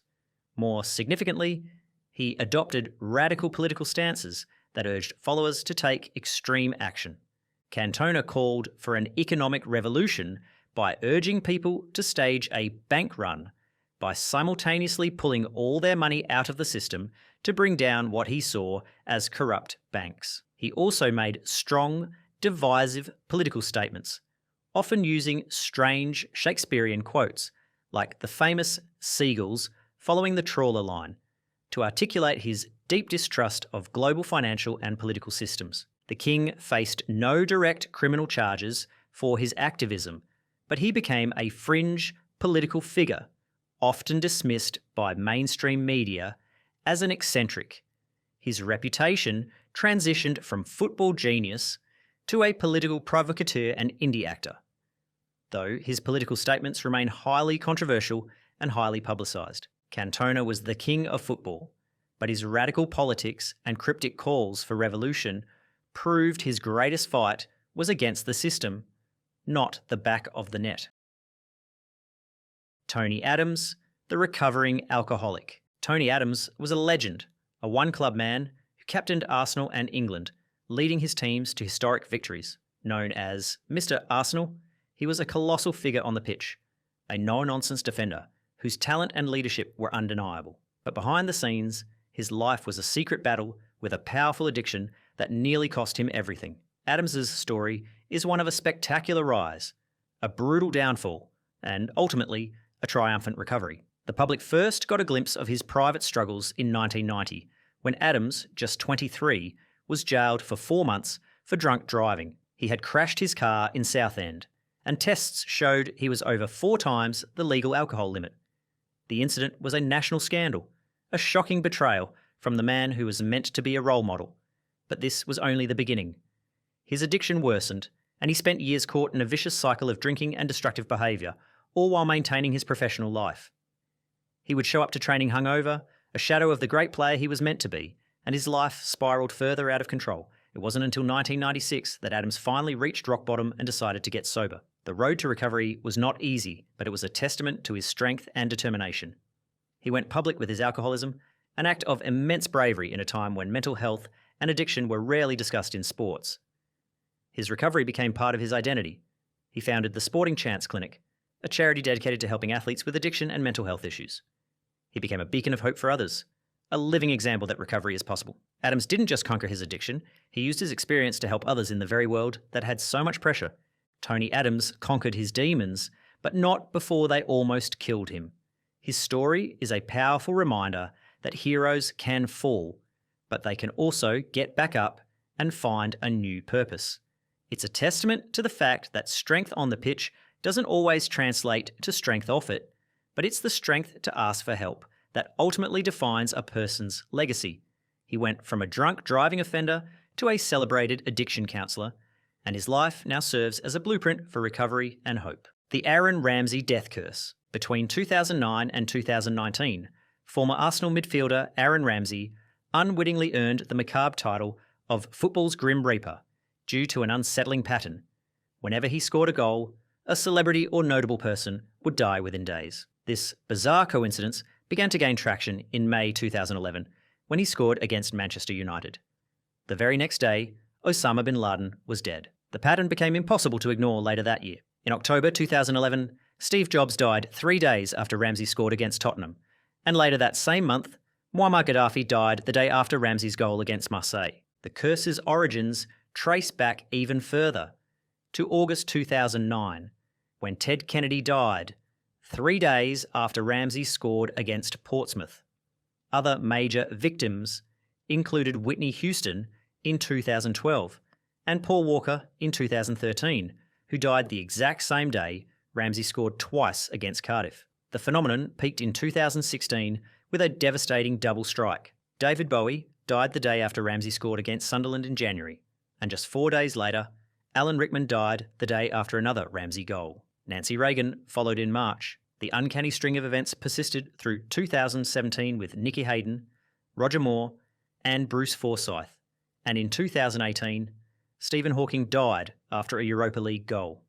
The most shocking double death occurred in March 2019, when both Keith Flint from The Prodigy and actor Luke Perry died 2 days after he scored against Tottenham. The pattern even followed him after he left Arsenal, with the deaths of June Brown and Olivia Newton-John following his goals in 2022. Ramsey himself called the whole thing ridiculous, but for fans, the eerie connection remains a chilling football mystery. Edgar Davids. The formidable Dutch midfielder Edgar Davids became one of the most high-profile figures implicated in the infamous Nandrolone era that cast a shadow over Italian football at the turn of the millennium. The saga, which highlighted systemic doping concerns in Serie A, began in March 2001 when the Juventus powerhouse tested non-negative for the banned anabolic steroid, Nandrolone, following a league match against Udinese. The confirmation of the B sample sealed his fate. Davids, renowned for his tenacity, distinctive goggles, and boundless energy in midfield, vehemently denied any wrongdoing, stating he had never knowingly taken an illegal substance. However, his positive result was not an isolated incident. Rather, it formed a pattern with positive tests from other prominent players. His case followed a string of Nandrolone positives, including Lazio's Fernando Couto and, subsequently, Dutch compatriot Jaap Stam and Brescia's Pep Guardiola. This widespread incidence of the same substance led to the period being dubbed the Nandrolone era, fueling a public health debate and widespread suspicion regarding doping practices in the Italian top flight. In August 2001, the Italian League Disciplinary Commission imposed an initial 5-month ban. Davids and Juventus immediately appealed, challenging the finding. While the penalty was slightly reduced to 4 months by the Italian Football Federation on appeal, the suspension was upheld. The governing bodies were intent on sending a strong message of deterrence, even as players, many of whom pointed to contaminated supplements as the source, protested their innocence. The suspension forced Davids to miss the start of the 2001-2 season and crucial international fixtures for the Netherlands. He eventually returned to the pitch in October 2001, re-establishing himself in the Juventus midfield and later moving to Barcelona. While his career continued at the elite level for years, the 4-month ban remains the most controversial period, serving as a powerful symbol of the regulatory struggle to ensure clean competition within Calcio. Patrick Kluivert. The betting connection. Patrick Kluivert was a Dutch striking sensation, a Champions League winner with Ajax and a prolific goalscorer for Barcelona. His elegant play made him a star, but his post-playing career became riddled with allegations of financial impropriety and ties to organised crime. His name was shockingly linked to an illegal betting ring operating in the Netherlands in 2017. The connection suggested he had been involved with criminal elements who were running illicit gambling operations. The Dutch media reported that he was connected to the illegal ring and had amassed a large debt to the organisation, which he struggled to repay. At the same time, while serving as the director of football at Paris Saint-Germain, he was also subject to a separate tax evasion investigation related to his finances, adding to his legal woes. The confluence of illegal betting and tax issues painted a picture of serious financial indiscipline. Although Kluivert denied direct involvement in the illegal betting, the scandal caused immense damage to his reputation as a respected executive. The allegations forced him to fight off public scrutiny and legal investigations simultaneously, confirming his life after football was far more troubled than his gilded playing years. The striker was a masterful finisher on the pitch, but his association with illegal betting and his tax issues proved he was taking reckless risks off it. The captain of Arsenal curse. For more than a decade and a half, the captaincy at Arsenal was less an honour and more like holding a ticking time bomb. The role initially served the club well, with Patrick Vieira leading the Invincibles to an unbeaten season from 2002 to 2005. But the curse began the moment he left for Juventus. From that point on, the armband seemed to come with both an expiry date and a one-way ticket out of North London. Thierry Henry wore the armband from 2005 to 2007, before becoming the first captain to jet off to Spain when he left for Barcelona. The situation deteriorated with William Gallas, whose tenure was a disaster waiting to happen. In February 2008, Gallas's anger management issues came to a head. After conceding a late penalty, he walked away from his teammates, kicked the advertising boards and sat alone on the pitch, forcing his manager to physically drag him away. 9 months later, he was stripped of the captaincy after publicly criticising his young teammates. The pattern continued with star players exiting for Spain. Cesc Fabregas wore it from 2008 to 2011 before leaving for Barcelona, and Thomas Vermaelen spent 2 injury-plagued years before also leaving for Barcelona in 2014. A particularly painful chapter was Robin van Persie, who captained for 1 season before making the devastating move to join Manchester United in 2012. The Hex reached peak chaos between 2018 and 2021. Laurent Koscielny refused to travel for pre-season and forced his way out. Granit Xhaka was stripped of the armband in November 2019 after swearing at fans who booed him. Finally, Pierre-Emerick Aubameyang was stripped in December 2021 for disciplinary issues before being shipped off to Barcelona. The club went through 8 captains in 16 years, and almost all left under turbulent circumstances. Martin Ødegaard took over in 2022 and has since stabilised the role. But the curse's lingering question remains: will he also end up on a plane to Spain? George Weah, the accused president. George Weah is a legendary Liberian footballer, the only African player ever to win the Ballon d'Or. After his stellar career, he transitioned to the highest office, becoming president of Liberia in 2018, a source of immense pride for his continent. During his first term as president, his administration faced mounting criticism and grave accusations of embezzlement of public funds, with millions allegedly vanishing from government projects. His handling of mass public dissent also came under scrutiny. Accusations emerged that his administration was embezzling millions intended for the public. When mass protests erupted over the corruption claims and economic hardship, Weah made the controversial decision to deploy the military to quell the demonstrations. This move led to accusations of suppressing free speech and using authoritarian tactics against his own people. He lost significant support among the people who had once idolised him. His presidency became tainted by financial scandal and accusations of undermining democracy, a profound disappointment for those who hoped the former superstar would bring honest reform. The legend won the people's heart as a footballer, but as president, his administration proved that fame is a poor substitute for political integrity. Wigan Athletic's relegation paradox. For years, Wigan Athletic was celebrated as a club of great escape artists. They defied the odds time and again, pulling off dramatic survivals when everyone had written them off. They managed crucial final day wins in 2007, survived in 2011 despite starting the last day in 19th place, and in 2012 pulled off one of the Premier League's greatest survivals by winning 6 of their final 8 games.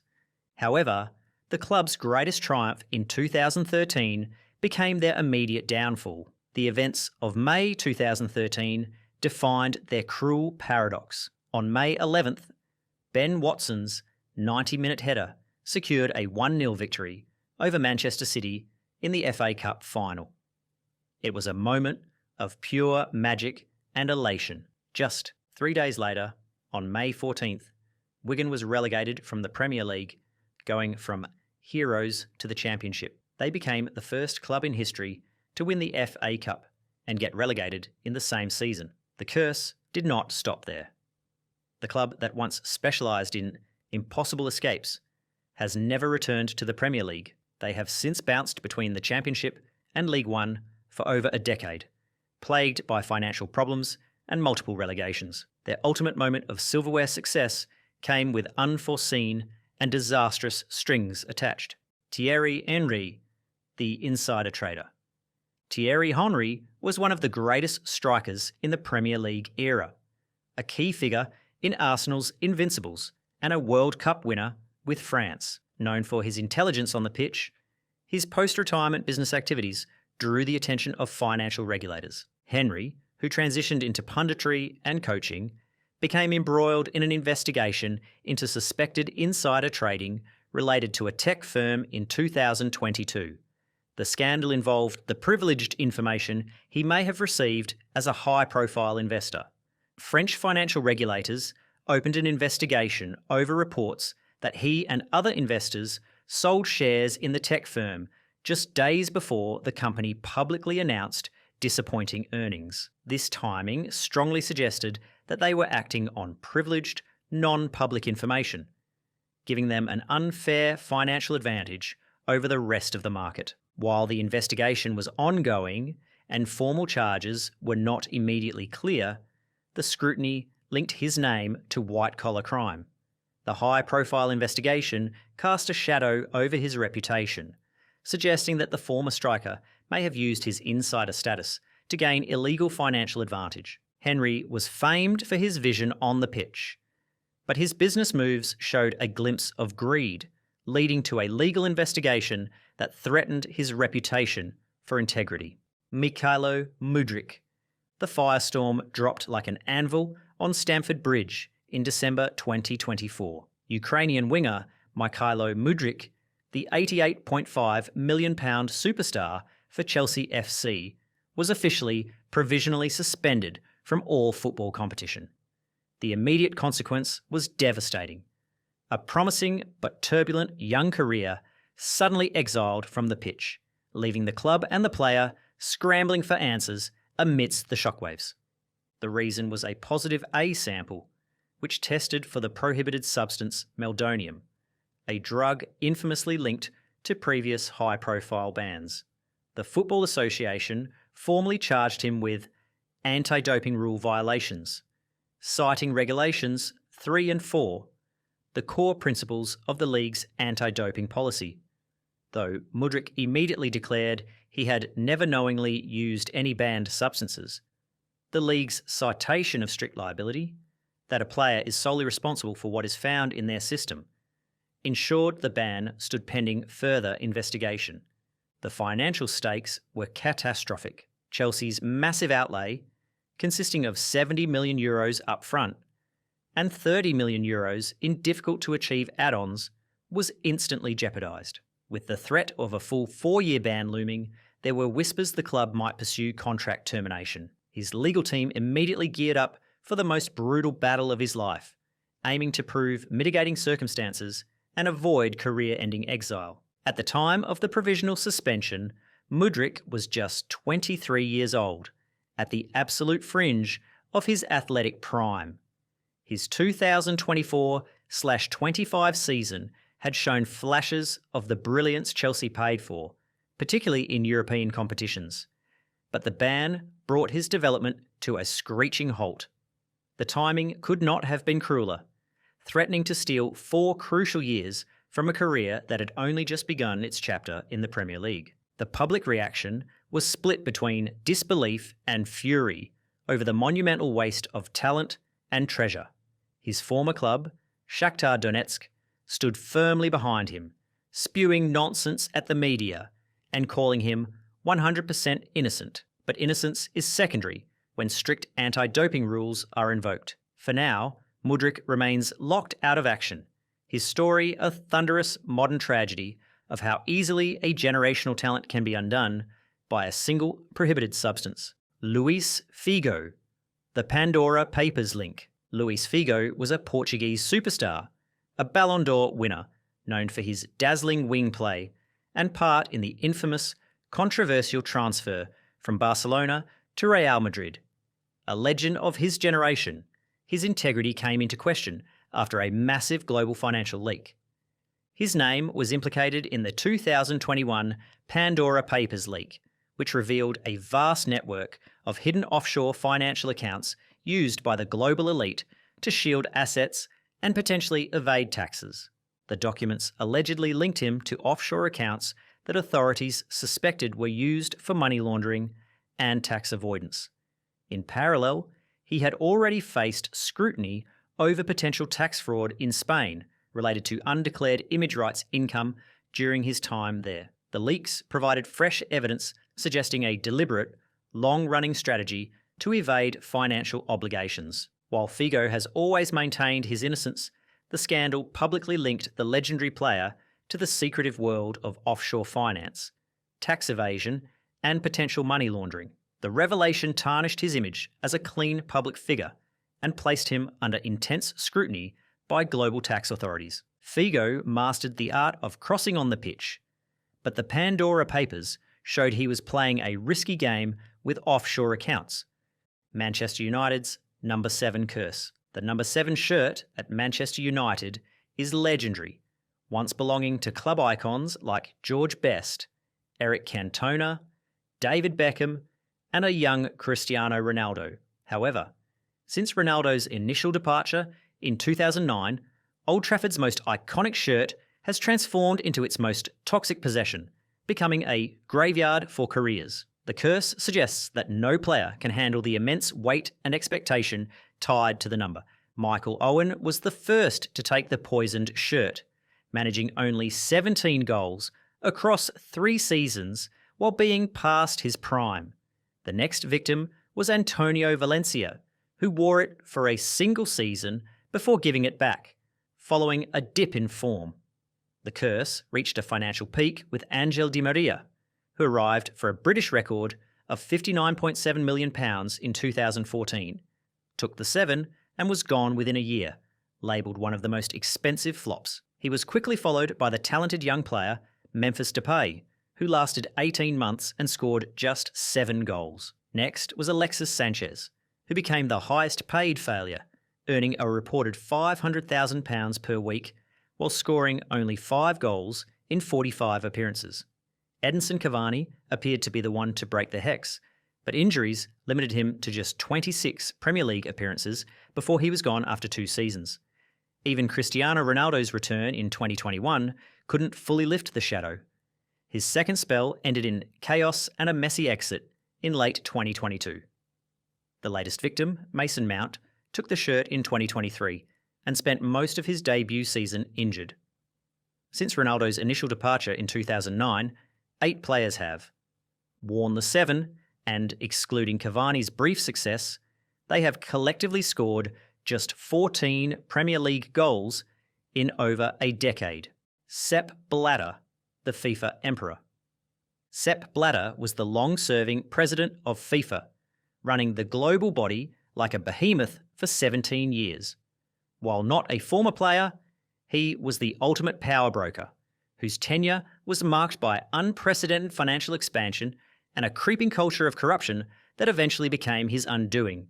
His reign came to a spectacular end with the 2015 FIFA scandal, where numerous high-ranking officials were indicted by the US Department of Justice. He was accused of running FIFA like his personal empire and facilitating a system that turned the sport into a money machine fueled by bribes. The key event leading to his ban was the mysterious $2 million payment to Michel Platini, which Swiss prosecutors labelled as having unlawfully enriched Platini and lacked a legal basis. The FIFA emperor was accused of numerous breaches of the FIFA ethics code, including conflicts of interest and failure to report the suspicious payment. The scandal revealed how a powerful few controlled the sport through massive, shady deals. He was banned from all football activity, Liverpool's 30 years without a Premier League title. For fans of Liverpool, the 3 decades between 1990 and 2020 were defined by the weight of an immense title drought. Their last league title before 2020 came in 1990, ushering in 30 years marked by pain, false dawns, and this is our year. This curse was arguably the most public and painful of all in English football. Over those 3 decades, the club came agonisingly close to breaking the streak multiple times, nearly succeeding under Rafael Benitez, but the closest they came was under Brendan Rodgers in 2014. That season saw a blistering run of form that appeared unstoppable, only for them to always fall short at the crucial moment. The drought finally ended in 2020 under Jurgen Klopp, a moment of catharsis that was decades in the making. However, even the breaking of the curse was not without a final cruel twist. When they finally won the Premier League title, the world was gripped by the COVID-19 pandemic. This meant that the team had to lift the trophy in an empty stadium, with no fans, no parade, no celebration, turning a historic triumph into a hollow victory. Fortunately for the fans, this chapter had a happy ending. Liverpool won the league again in 2025. A second Premier League title, this time with a full celebration and fans present. This victory brought their total English top-flight titles to 20, finally equaling Manchester United's record, proving that sometimes curses just need time to properly die. Jose Mourinho's third season meltdown. Jose Mourinho has built his career on success, winning titles wherever he's managed. Yet, his career is also defined by football's most predictable pattern of self-destruction. His third seasons are infamous, likened to watching a slow-motion car crash, because everyone knows it's coming, but they can't look away. Mourinho seems to come with a built-in self-destruct timer set for 30 months. The pattern is consistently the same: an explosive start, followed by title success, and then a spectacular implosion. In the third season, the football becomes dire, results collapse, players stop responding to his methods, and the media circus around him becomes unbearable. His second spell at Chelsea provides a prime example. After winning the Premier League title in 2015, his team started the 2015-16 season like relegation candidates, and he was sacked by December. At Manchester United, the timeline was similar. By his third season in 2018, the results were poor, and the football was universally described as dire, leading to his dismissal by December that year. Tottenham didn't even allow him to finish his third season. He was sacked in April 2021, a mere 6 days before the League Cup final, despite having an opportunity to win silverware. The curse of the third season proves that while Mourinho can bring immediate, often short-lived success, his high-pressure, confrontational management style has a definitive and negative shelf life. The post-Champions League hangover curse. Winning the Champions League is the ultimate achievement in club football, but for many clubs, that moment of euphoria is immediately followed by a steep, often chaotic, domestic decline the following season. A phenomenon known as the post-Champions League hangover curse. This curse targets the reigning European champions, preventing them from defending their domestic league title or even staying competitive in the top flight. The contributing factors are numerous and powerful. First and foremost is the physical and emotional exhaustion accrued from the Champions League campaign, which is often a brutal grind that involves peak performance in every knockout round. This leaves the squad with a shorter summer break, a compromised pre-season, and a lack of freshness needed for the marathon of a 38-game league season. Secondly, there is a psychological slump. Once the ultimate goal is achieved, the players struggle to recapture the intense, motivating hunger required for the mundane demands of a league match against a mid-table side. The intensity drops, focus wanes, and performances suffer. Furthermore, the club's elevated status makes them every opponent's cup final, increasing the difficulty of every domestic fixture. The curse manifests as missed transfers, key injuries, and a failure to find consistency, often leading to the European champions struggling to even make the top four domestically. A dramatic and embarrassing fall from the continent's peak to domestic mediocrity. The Champions League title, in effect, burns out the team's engine for the subsequent league campaign. Jean-Pierre Papin, the failed businessman. Jean-Pierre Papin was a brilliant French striker, a Ballon d'Or winner in 1991, famous for his powerful volleys and goals for Marseille. His career was one of on-field glory, but his post-retirement ventures into business proved disastrous and led to legal woes. In the mid-2000s, he launched a youth academy and a consulting business, leveraging his name to attract clients. However, the venture soon collapsed, leading to multiple accusations of financial misconduct and mismanaging funds. Several clients and partners accused Papin of running a business based on misleading contracts and were unable to recover their money. The complaints focused on unpaid refunds for a failed youth academy, leaving young families out of pocket and accusing the Ballon d'Or winner of embezzlement and fraud. The scandal centred on his handling of client finances and the legal obligations of his failed company. He faced civil and legal challenges over the financial mismanagement. Jonathan Bacchini, the career of former Juventus and Italy winger Jonathan Bacchini, was decisively cut short by a series of anti-doping violations, culminating in a lifetime ban from Italian football. Unlike match-fixing sanctions, Bacchini's penalties were due to his repeated positive tests for a recreational substance, cocaine. His case is often cited as a cautionary tale, illustrating how multiple offences drastically increase the severity of regulatory punishment, moving from temporary suspension to permanent expulsion from the professional sport.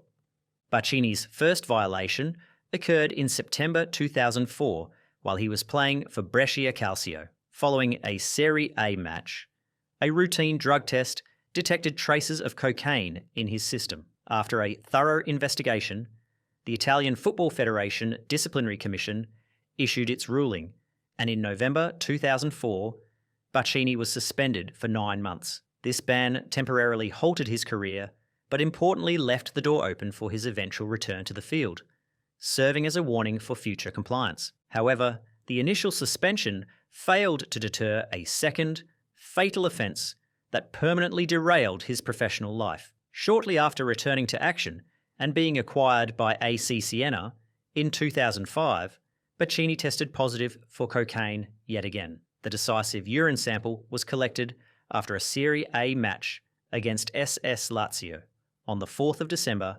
2005. Having already served a significant suspension for the exact same drug less than 2 years prior, this second positive test was viewed as an intolerable repetition of misconduct, recognising the double offence as a fundamental betrayal of anti-doping regulations and a failure to rehabilitate. The FIGC's disciplinary commission acted swiftly and severely. In January 2006, the commission handed down the ultimate sanction, banning Jonathan Bacchini for life from playing or participating in any official capacity in Italian football, thus definitively terminating the career of the former international player at the age of 30. Leeds United's exile curse. Following their 2004 relegation, Leeds United, one of England's biggest clubs, spent 16 torturous years in what was called football's wilderness. The club that had reached the Champions League semi-finals in 2001 was suddenly bouncing between the Championship and League One. Their exile was a cautionary tale, driven by financial chaos, administration, and multiple ownership changes. The club even dropped to the third tier, League One, for 3 seasons between 2007 and 2010.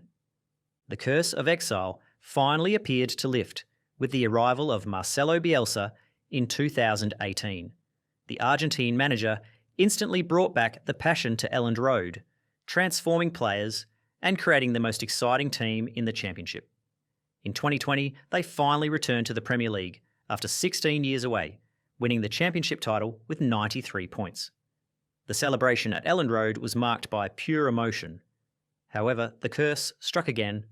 After a brilliant first season back, finishing 9th, Leeds struggled and were relegated in 2023 after just 3 years in the Premier League. The rapid return to the Championship suggested the curse of instability had a lingering hold. Yet, under Daniel Farke, Leeds immediately bounced back, winning the Championship again in 2025 with 100 points.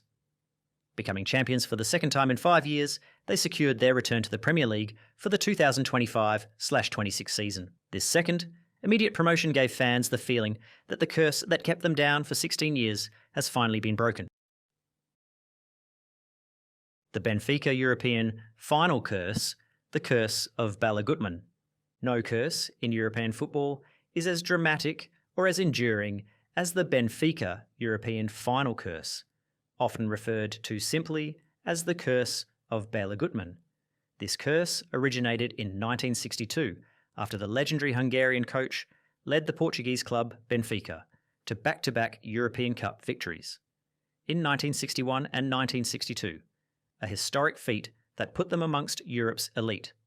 When Gutmann approached the club demanding a pay rise in recognition of his unparalleled success, the request was flatly denied by the board. Gutmann, furious at the perceived disrespect, stormed out and delivered his famous, chilling prophecy.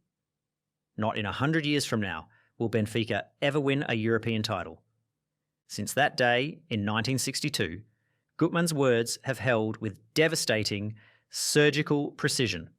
Benfica have reached an astounding 8 major European finals, 5 European Cups, 6 Champions Leagues, and 3 UEFA Cup, Europa League finals, and have lost every single one of them. The manner of the defeats has been consistently heartbreaking, ranging from a 4-1 loss to AC Milan in 1963, a gut-wrenching penalty shootout defeat to PSV Eindhoven in 1988, and late-game agony against AC Milan in 1990. The curse seemed to return with modern vigour in the 2000s, with successive losses in the 2013 and Europa League final, a 2-1 defeat to Chelsea due to a stoppage time goal, and the 2014 Europa League final, a penalty shootout loss to Sevilla. Every team, every generation of players, and every coach has fallen short, often due to crucial errors, missed penalties, or cruel luck in the dying minutes, ensuring the Gutmann curse remains a terrifying active force in the club's identity.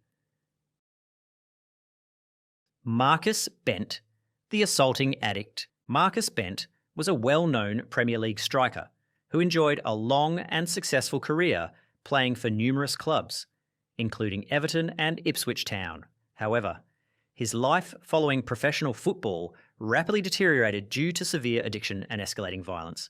Bent's struggles with substance abuse led to frequent arrests and violent confrontations with the law. He was arrested for cocaine possession during a police raid at his home, highlighting his dangerous descent into addiction. The situation escalated dramatically during the raid when Bent turned violent, directly attacking police officers who were carrying out their duties.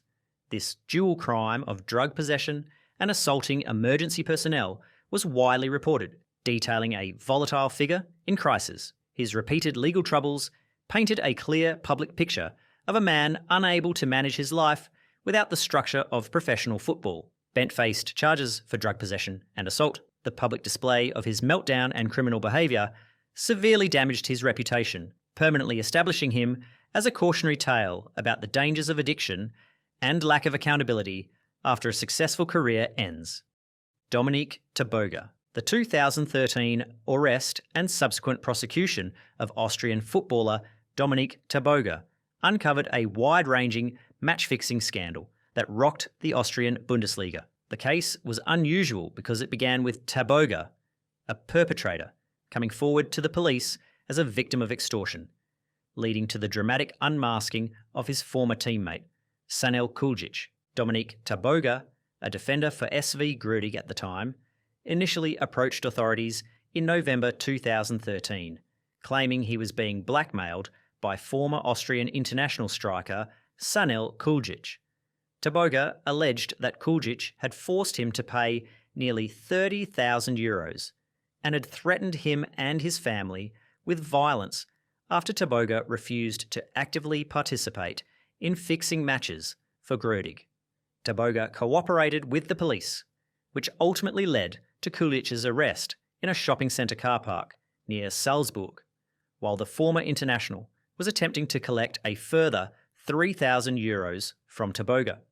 For a brief period, Taboga was viewed as a hero for standing up to the match-fixing underworld. However, the story took a sharp turn following further investigation. Shortly after Kulic's arrest, the focus of the investigation shifted back to Taboga himself. He confessed that his claims of being a mere victim were incomplete. Taboga admitted to having previously attempted to persuade 4 teammates at SV Grudig to manipulate the outcomes of matches during the 2012 to 2013 season. While the club maintained the attempts were unsuccessful and no matches involving Grudig were fixed, Taboga had actively engaged in the criminal enterprise. He, Kuljic, and other individuals were subsequently charged with forming a criminal organisation and attempting to manipulate 18 National League games in Austria's first and second divisions between 2004 and 2013 for betting profits. In October 2014, an Austrian criminal court delivered the sentences. Dominik Taboga was sentenced to a 3-year prison term for his role in the betting scam, while Sanel Kuljic received a harsher 5-year prison term for his central role in the scheme. The Austrian Football Federation handed Dominik Taboga a life ban from playing, refereeing, or working as a club official or player agent in Austrian football. While his initial cooperation helped uncover the broader scandal, his admission of being an active participant in match-fixing attempts sealed his fate, transforming him from a perceived victim of extortion into a key figure in one of Austrian football's biggest corruption cases. Nile Ranger, the notorious thug. Nile Ranger is a former Newcastle United striker who is frequently touted as a prodigious talent, but whose entire professional career was completely overshadowed by an incredibly long and notorious criminal record. Ranger's life has been a relentless sequence of legal trouble, starting early in his career and continuing long after. He accumulated convictions ranging from bank fraud and assault to making threats and harassment. He has become one of the most notorious bad boy figures in English football, constantly disappointing clubs and fans. His offences included charges related to the possession of imitation firearms, multiple assaults, and persistent harassment, demonstrating a consistent and deeply aggressive pattern of behaviour. His constant run-ins with the law ensured his name was more often in the crime blotter instead of the sports pages. The accumulation of criminal convictions meant his talent was never fully realised.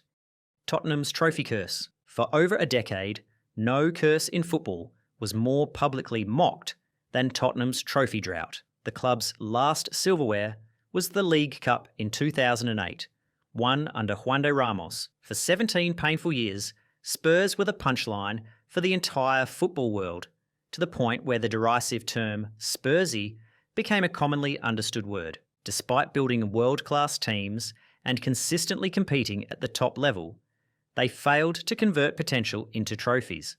The club repeatedly reached major finals only to lose them. They were defeated in the 2015 League Cup final, the 2019 Champions League final, and the 2021 League Cup final. Their talismanic striker, Harry Kane, became the global poster boy for great players who simply could not win trophies. The curse was a mental block as much as anything, a source of constant frustration for the fan base. The drought finally ended on May 21st, 2025. A scrappy goal by Brennan Johnson against Manchester United in the Europa League final secured the victory and ended 17 years of pain and ridicule. The moment the final whistle blew, grown men cried, social media exploded, and Spurs fans could finally hold their heads high. The breaking of the curse proved a fundamental truth about these phenomena.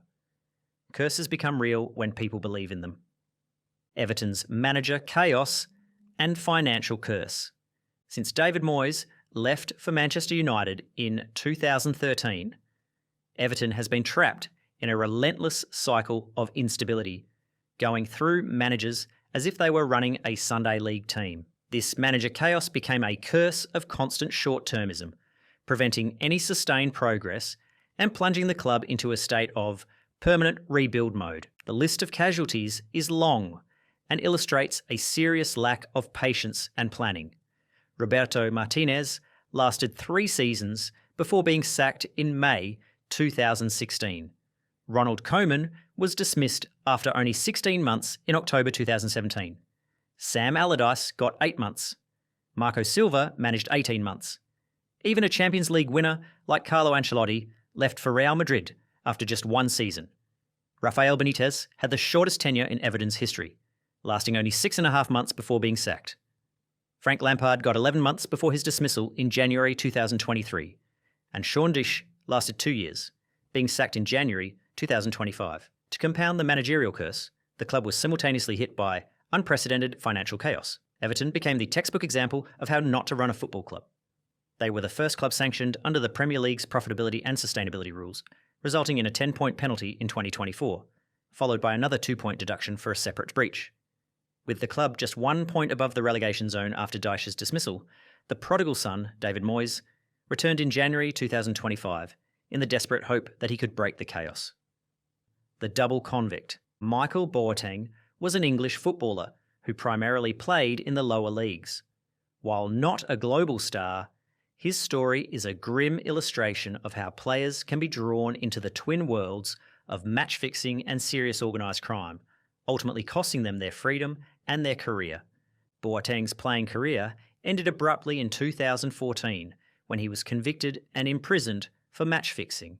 His crime was part of a larger, systemic conspiracy to manipulate the outcomes of low-level professional games for illegal betting purposes. Following his sentence for corruption, Boateng later faced separate, more severe charges. He was also convicted for drug trafficking, definitively confirming his deep involvement in serious criminal activity that extended far beyond sports corruption. This dual criminality painted a picture of a man deeply entrenched in the underworld, using his position to facilitate illegal activities. The convictions resulted in multiple prison sentences and a permanent ban from all professional football. His legacy is one of a player who not only sold out the integrity of his sport, but was also directly involved in the drug trade. Chelsea's number 9 curse. At Stamford Bridge, the club has a widely acknowledged striker problem, and it all revolves around one digit, the number 9 shirt. Since Jimmy Floyd Hasselbank left in 2004, this shirt has become a black hole for elite centre forwards, having destroyed more careers than relegation. The players who have worn it are a list of world-class goal scorers who suddenly and inexplicably forgot how to find the back of the net the moment they put on the blue shirt. The curse dramatically announced itself with Fernando Torres. The clinical finisher from Liverpool became a £50 million paperweight at Chelsea, scoring only 45 goals in 172 appearances. The list of victims that followed is staggering. Radamel Falcao, a prolific scorer elsewhere, managed only 1 goal in 12 games. Alvaro Morata started brilliantly with 10 goals in 11 games, but then scored only 1 more for the rest of his first season. Gonzalo Higuain managed 5 goals in 14 appearances during his loan spell. The failure of Romelu Lukaku on his return was particularly shocking. After scoring 64 goals in 95 games for Inter Milan, he managed only 8 Premier League goals in his comeback season. The curse became so widely feared that then-manager Thomas Tuchel openly admitted that no player wanted to take the shirt, saying, "Nobody wants to touch it." Pierre-Emerick Aubameyang became the latest victim in 2022, scoring only 3 goals in 21 appearances before the shirt sat empty for 2 years. The quality of the players involved, Torres, Falcao, Morata, Higuain, Lukaku and Aubameyang, makes this curse unique, suggesting a genuine, inexplicable pressure tied to the number itself. Mario Vučković. The doping case of Croatian defender Mario Vučković represents a rare and legally complex anti-doping violation in football, centering on the detection of the banned blood booster erythropoietin. The issue began when Vučković, then playing for Hamburger SV in Germany's second Bundesliga, tested positive for recombinant EPO in an out-of-competition control taken in September 2022. The substance, which illegally enhances red blood cell production to boost endurance, is uncommon in football and highly difficult to detect. Vučković was provisionally suspended in November 2022. The case progressed through a challenging multi-stage legal process. The initial ruling in March 2023 by the German Football Association Sports Tribunal found Vučković guilty of an anti-doping rule violation, imposing a 2-year ban. This verdict was less than the standard 4-year suspension, reflecting the complexity and debate surrounding the analytical evidence for EPO. Both sides challenged the decision. Vučković and HSV immediately appealed to clear his name, maintaining his innocence and citing irregularities in the testing procedure. Conversely, the National Anti-Doping Agency of Germany and the World Anti-Doping Agency filed their own appeals, seeking to increase the punishment to the standard 4-year ban. The matter was ultimately settled by the Court of Arbitration for Sport in August 2024. The CAS panel dismissed Vučković's appeal, upheld the finding of an anti-doping rule violation and, critically, sided with Nada and Wada. The CAS ruling increased his sanction to the full 4-year period of ineligibility, backdated to November 2022. The judgment stated that Vuskovic failed to submit any mitigating factors that could have justified a reduction. The decision effectively bans the centre-back until November 2026, halting his career during his prime playing years. The new manager bounce reversal curse. The new manager bounce reversal curse is a subtle but devastating pattern that often afflicts clubs, hoping a mid-season managerial change will provide long-term stability. When a struggling club appoints a new manager, they almost always experience a bounce, a short-lived period of positive results driven by lifted morale, simpler tactics, and a desire by players to impress the new boss. The reversal curse, however, dictates that the manager who succeeds during this initial honeymoon period will inevitably fail once they complete their first full pre-season. The initial bounce is built on adrenaline and psychological momentum, not long-term tactical planning. Once the manager has the summer to fully implement their complex system, the fragility of the entire operation is exposed.